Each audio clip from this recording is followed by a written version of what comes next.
Nagkagod si Santa Claus.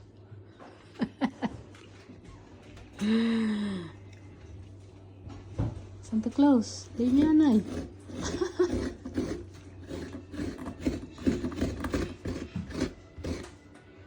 Is that a coconut? Yeah, a coconut nut. Why you always doing that, Daddy? I have a question about that. You have a question? Because we will eat that one. It's yummy. It's good. Can I see? Yeah, you later. You can taste that. No, I said You can I taste that see? later. Huh? Can I just only see? Okay. Ayan mga anak ni Santa Claus. Don't sit down like that. Stand up. Ayan mga anak ni Santa Claus. Adi. Trust lang.